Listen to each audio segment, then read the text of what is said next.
Jadi Bu ini belum masuk Bu ini kekuatan berbentuk lambang. Biasanya kan wakil dewa tertentu. Nah, bunyi atau ini yang kita punya ini termasuk yang primitif, unik, nggak ada hurufnya.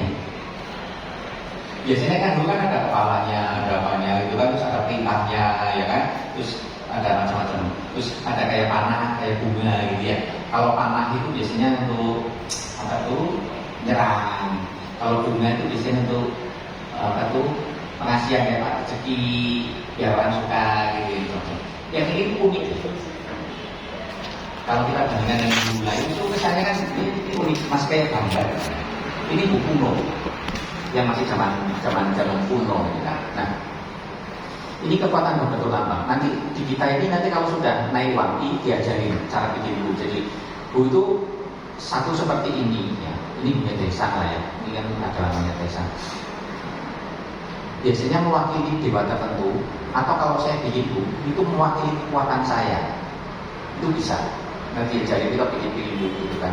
Nah, kalau bu ini bu standar. Nah, kalau di buku Dumsu itu kan banyak sekali bu di buku Dumsu. Itu masih ada yang fungsi, ada yang tidak fungsi. Ya, tidak fungsi itu apa? Karena pejabatnya ganti. Jadi kayak menterinya ganti.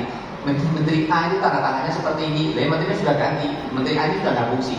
Nah, kalau kita yang belajar Toinsu, kita nanti bisa tahu bukunya ini, oh ini masih fungsi, masih bisa saya pakai. Yang ini tidak fungsi. Cuma memang aliran toh kita ini tidak dalami, maksudnya tidak mengajarkan detail tentang buku. Kita tuh jadi aliran toh bagi dua, yang Tantimpai sama Bulupai. Tantimpai itu bejana obat ya, jadi kita melatih diri kita agar jadi dewa saya itu. Kalau yang pakai bu itu melatih pinjem kekuatannya dewa.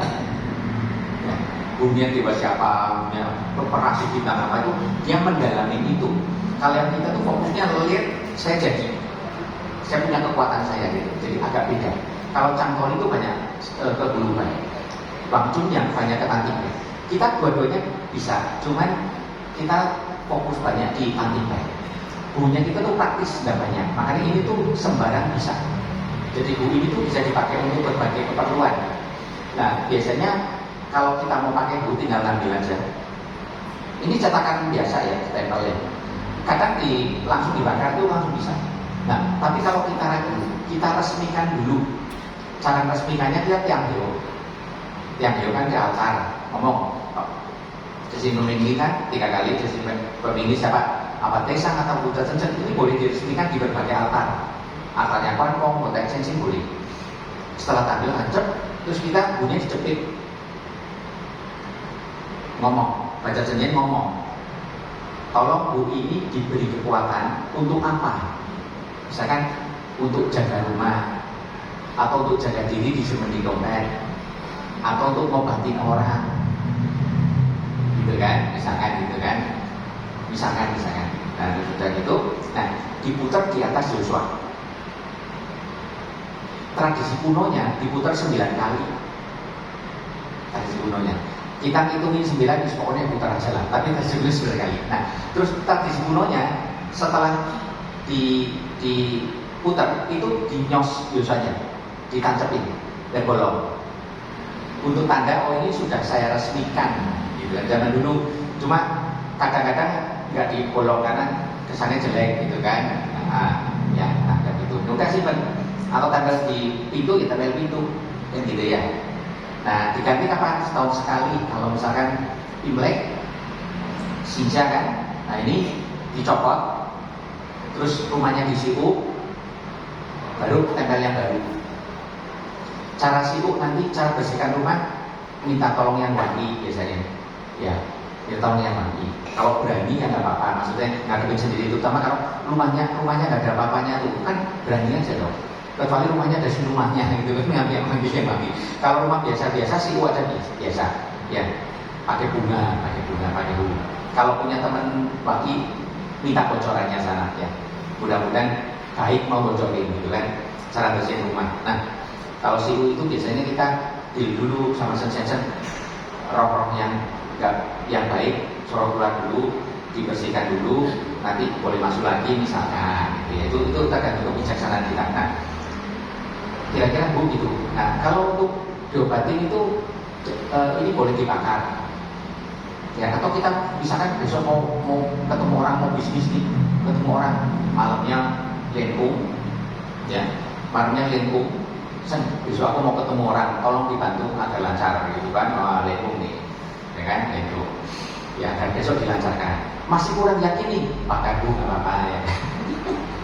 Dan besok mau ketemu orang, tolong dilancarkan ya Sen ya. Nah, puter 9 kali sudah, bakar aja langsung, jas bakar gitu kan.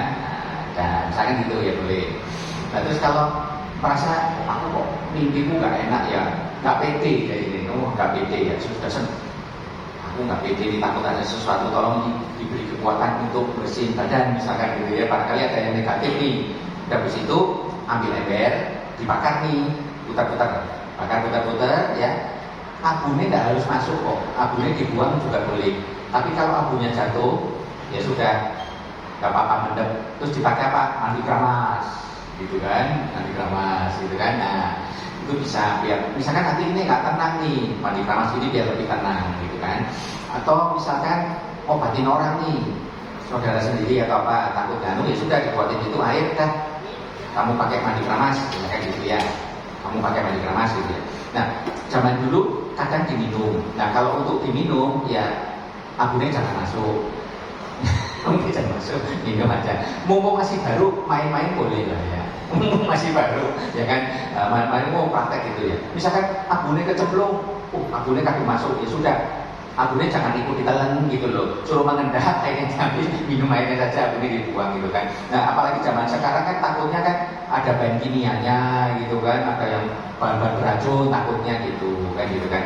Kalau sudah naik wangi sih memang ada cara untuk ngisi air dengan kekuatan. Nah, nanti kalau sudah wangi ingat-ingat ya, ketika ngisi air dengan kekuatan, jangan airnya ini airnya itu jangan yang terbuka. Ya, takutnya habis minum mencar-mencar nanti jadi dulu ngasih racun gitu kan. Nah, biasanya kalau air itu tertutup masih segelan. Ya, karena tenaga ini tembus. Jadi orangnya bawa air sendiri yang segelan diisi, misalkan kalau mau praktek jadi dukun gitu ya. Ya, nah, itu ya. Oke. Kita nggak dianjurin ya untuk pasang begitu. Jadi kalau kita bisa seperti ini tuh untuk siapa? Keluarga. Untuk keluarga sendiri yang darurat. Yang keluarga sendiri darurat. Kalau kita misalkan punya teman akrab, ini orang kayaknya ada yang ganggu, misalkan punya orang ada yang ganggu.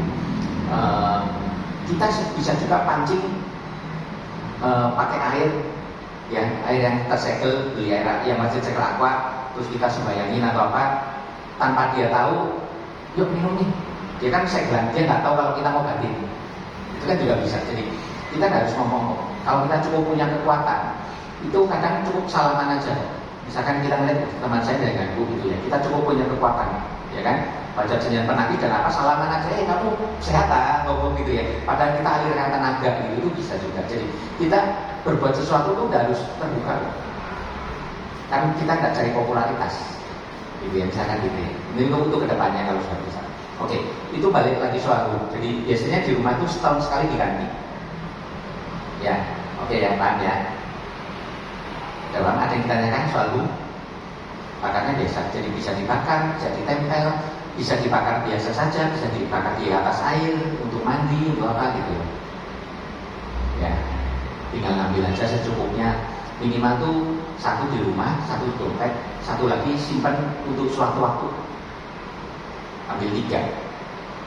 Ya, satu pasang di rumah. Waktu towing mungkin udah dikasih ya. Satu di dompet, satu dipakai untuk jaga-jaga, taruh aja di altar. Masukin amplop, taruh di altar kita gitu loh. Suatu waktu ada darurat malam, misalkan gini. Malam itu anak kita sakit, yang kita sampai panik gitu loh. Panik itu sudah. Bakarin dulu, airnya diusap-usapin. Sapu-sapin misalkan, panas aku. Nah, kalau sudah gitu kita tetap harus pakai nalar. Nah, begitu disapu-sapin, ngomong sama saya, ini malam aku ke dokter susah, tolong darurat dijaga sih.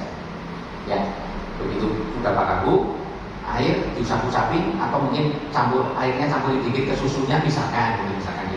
Misalkan gitu dituruni. Turun nggak? Kalau turun berarti sengijinin boleh. Tapi kalau sudah pakai diusap-usapin makin parah, artinya sudah cepat-cepat jangan ditunda. Ya, jadi senjen ini komunikasi dengan kita itu harus apa ya? Kita harus setelah pakai tambah parah, berarti ini bahaya, tidak boleh ditunda, harus ke rumah sakit. Itu namanya. Jadi jangan udah pakai jangan. Itu kira-kira gitu. Oke, ada yang tanya kan? Jadi jangan, makasih. Jadi tetap pakai nalar. Untuk darurat bisa. Tapi begitu darurat tambah parah, artinya ini bahaya, harus cepat dibawa segera. Ya. Oke ya. Terus kalau kita ada orang lain, Bu, kita mau ngetes kan tinggal dipegang ini kan. Goyang enggak? Atau pegang ini kan goyang enggak? Kalau terasa ada kekuatannya nih gitu kan. Nah, kekuatannya kan aman ya. Kalau iseng gitu. Kalau ternyata nggak ada kekuatannya, jangan ngomong. Nanti yang bikin Bu marah, yang punya Bu kecewa. Ya. Kita kan kepengen aja, habis dari Loders nih punya air, coba lihat ada kekuatannya nggak gitu kan. Boleh kok. Mainan iseng-iseng boleh. Jangan digenggam, bacain tutoi jangan. Itu nanti netral ya. Maaf ya. Saya dulu nggak tahu saya pertama towing itu ada teman yang punya ake, punya apa dari Banten, dari mana. Kan pada mainan tuh digenggam gitu. Caranya gimana? Isinya macan katanya gitu kan. Isinya gini, ada macam-macam gitu kan. Saya kan nggak tahu caranya gimana. Saya kepengen lihat macan juga kan. Macannya kayak apa? Kita istilah macan. Terus dipegang aja Pak, dipegang katanya, dirasain. Pak pegang doang ada. Tak pegang doang ini. Rasanya gimana? Rasain kalau lihat ternyata isinya keluar katanya. Marah-marah katanya isinya. Jadi begitu genggam ini tuh tenaganya lari semua. Tapi orangnya tahu loh, Pak, itu isinya keluar semua Pak katanya gitu. Nah jadi kita ini hawayangnya tuh kuat. Ya, apalagi kalau sering latihan sama matahari, itu kuat sekali. Pegang ini lepas, jangan, ya baik. Ya. Karena dulu saya begitu karena nggak ngerti, senang mainan aja. Dulu lucu. Saya ketemu paranormal itu tuh, saya lihat ini, tanya sama Sen. Masa ini sakti sungguhan gitu kan, mendadak di mata saya jadi kecil. Masih hebat saya. Dulu itu waktu saya ikut belajar tawisud itu rada aneh gitu ya. Jadi kalau ada dukun itu saya senang. Teman saya mau ke dukun, tak anterin, saya senang. Saya pengen tahu kayak apa sih gitu loh. Dulu tuh senang gitu. Ya. Gara-gara itu saya malu didatangin gitu. Pernah juga. Jadi kayak masa sakti sungguhan coba lihatin di mata saya jadi kecil. Kecil. Langsung saya, berarti masih hebatan saya nih. Waktu itu umur saya belajar kan umur 23, masih anak-anak lah. Masih senang usil gitu kan. Lucu gitu. Habis itu malamnya didatangin. Tapi nggak apa-apa. Saya pernah juga ketemu orang Lotung. Lotungnya bagus.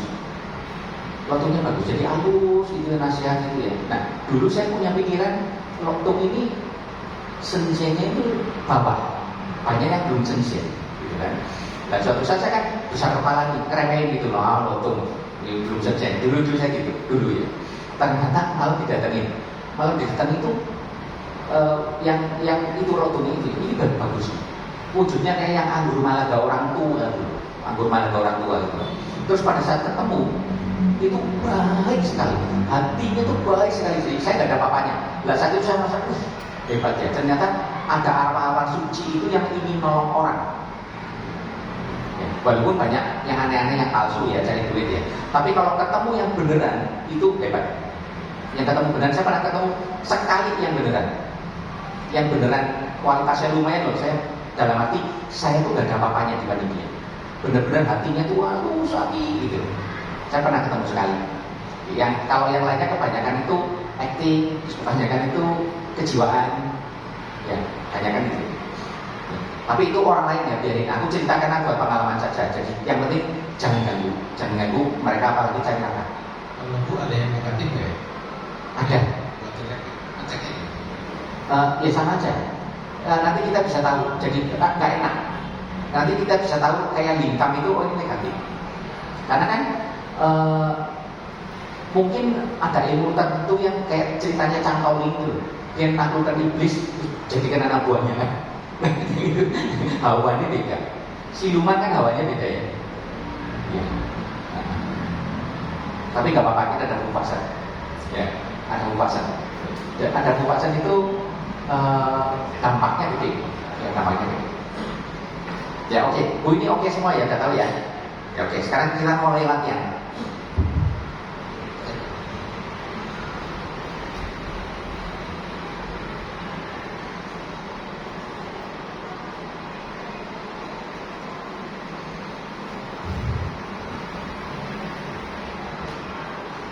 Oke. Saya sukanya dulunya gini. Saya sukanya. Yang lain gitu nggak apa-apa. Nggak apa-apa. Ya. Jadi nggak apa-apa. Ya. Ini terus kemudian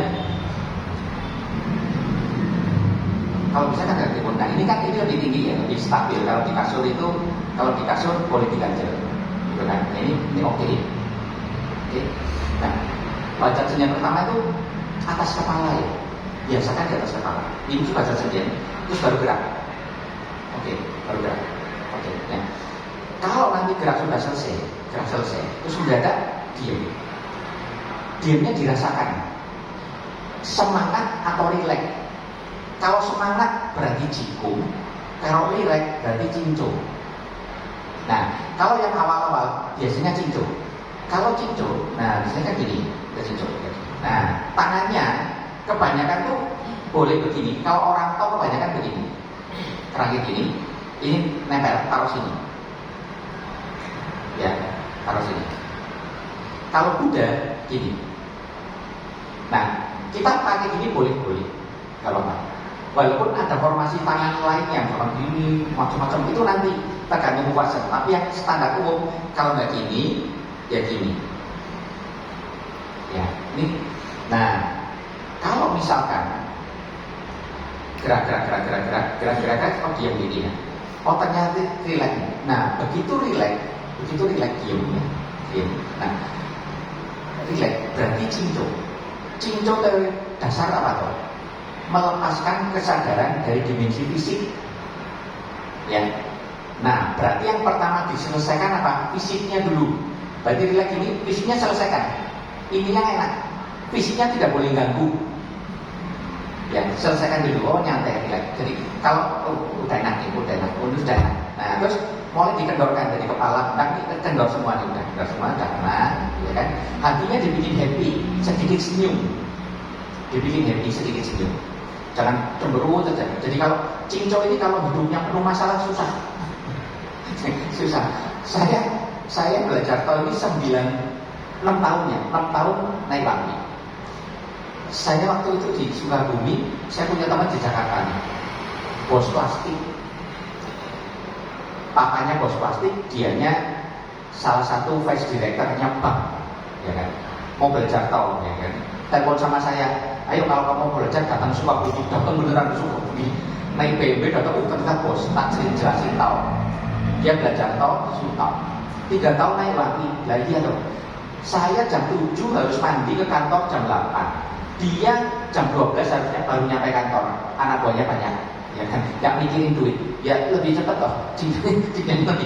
Jadi ekonomi itu ngefek, kecuali kita mau jadi suhu-suhuan, masuk ke satu daerah jadi suhu, nyumbang, ya kan, bisa latihan, ya kan, baca cari duit, suruh nyumbang umatnya, kita dibiara aja, gitu. Cuma kan kita bukan jenis itu, kita kan jenis yang kita harus cari duit, gitu loh, nggak boleh gantungan duit dari umat, ya beda, orang tahu itu beda. Ya, jadi agak susah. Nah, ini begitu gini, tenang, rileks sudah rileks ya. Pikirannya parkir di ujung hidung. Tidak usah maksakan lihat ujung hidung. Kalau orang bule hidungnya mancung enak. Kalau kita pesek pusing lihat ujung hidung. Ya kan? Kalau orang bule nggak apa-apa ujung hidungnya panjang. Kita susah. Dirasakan aja. Oh di sini ya, parkir. Pikiran parkir ya, parkir. Nah, metode pertama mutus pikiran, lari tarik lagi. Ya, jadi setelah fisiknya rileks semua, sudah ini tenang gitu ya, pikirannya parkir, lari tarik lagi. Ini namanya memutus pikiran. Ya, memutus pikiran. Ya. Oke, lari lagi. Yuk, coba bayangin dulu. Sekarang parkir aja dulu gitu. Udah, parkir itu. Bisa nggak? Relax tenang, matanya dipejamkan, rasakan, lari, tarik lagi. Gitu, tenang, nyantai, relax gitu ya. Relax.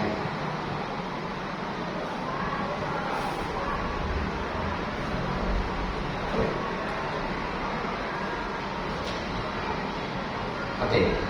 Metode kedua, ngikutin pikiran. Nah, kalau pikirannya lari, diikutin. Jangan dimusuhin. Ayo, kalau pikirannya lari, diikutin aja. Jadi pikiran jangan dimusuhin, diikutin aja. Pikiran jangan peduli, diikutin aja. Mikir A, mikir B, diikutin aja sudah. Ikut. Jadi jangan dianggap musuh pikirannya.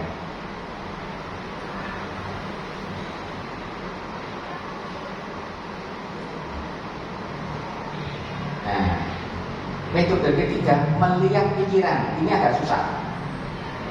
Jadi seolah pikiran itu bukan aku. Jadi aku lagi mikir ini, aku lagi mikir ini. Melihat pikiran. Ya, ini metode ketiga. Jadi ada 3 metode ya. Mutus pikiran, mengikuti pikiran, melihat pikiran. Ya, ini apa toh? Ini metodenya, belum ke ilmunya. Ini metode apa toh? Metode untuk menguasai pikiran. Nah, beda dengan metode visualisasi. Misalkan visualisasi sesuatu benda, suatu apa? Kan kesana, gitu kan? Atau titik, atau konsentrasi, lari tarik gitu. Kalau kita ini sekedar biar pikirannya tenang dulu. Jadi ini cuma cara sederhana, tidak terikat. Maksudnya jangan sampai ini dipegangin terus itu. Ini tuh metode agar pikiran kita tuh terkendali dulu, diam dulu. Jadi setelah tadi batinnya happy, senyum dikit, relax semua. Nah pikirannya diparkirin gitu loh. Ya, jadi ini metode memutus pikirannya tahu beda dengan metode konsentrasi satu titik apa beda ya. Kalau ini terus dipegangin terus. Kalau ini untuk awalan saja. Awalan untuk apa? Untuk kita mengheningkan cipta. Ya, jadi kalau misalkan udah bengkong nih, tenang, gerak aja sih. Diam gini, ya sudah.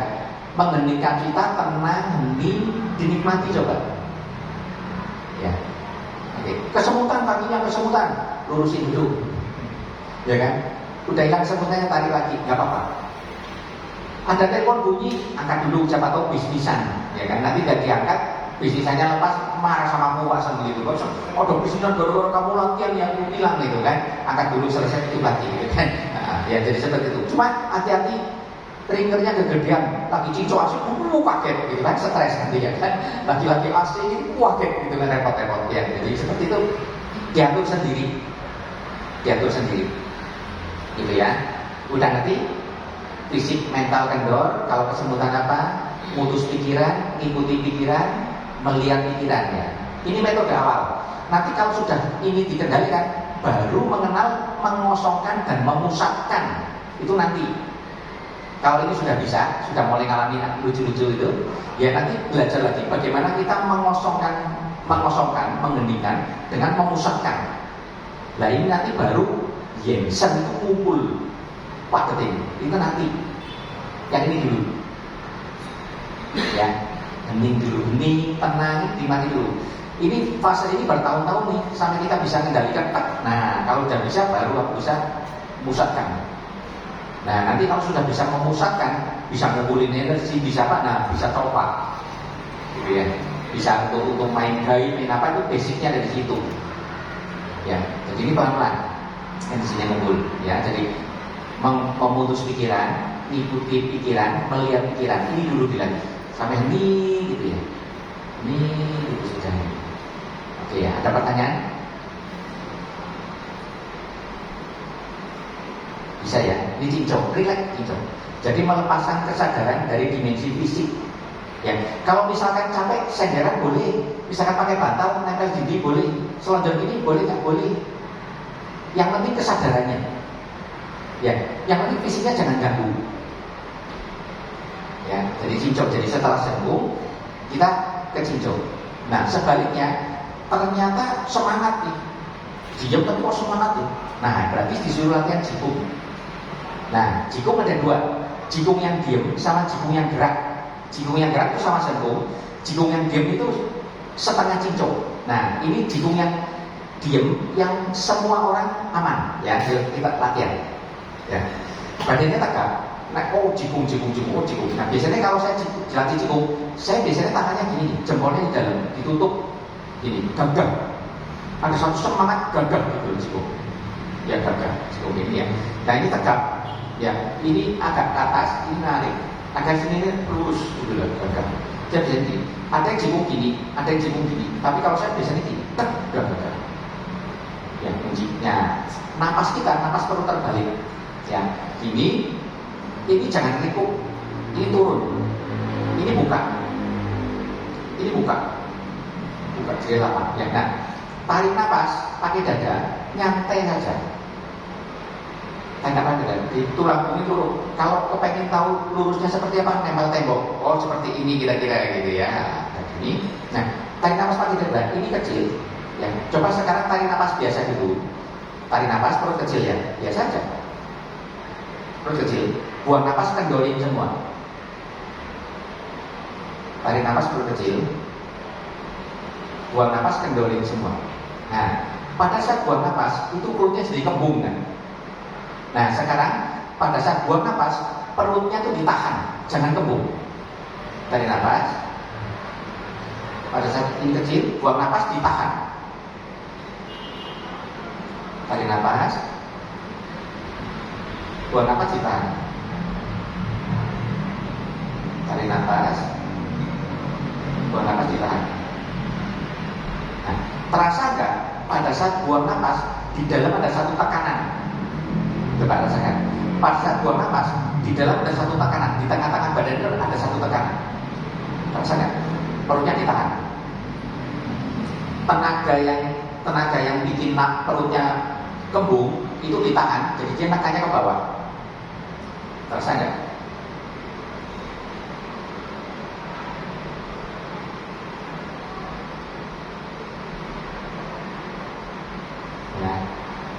Oke.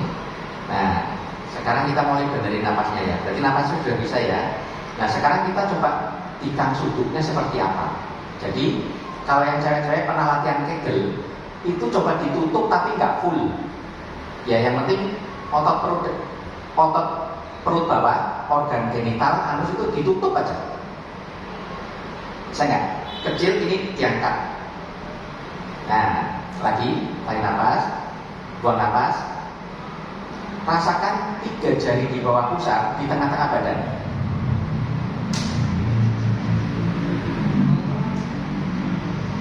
Tiga jari di bawah pusar di tengah-tengah badan.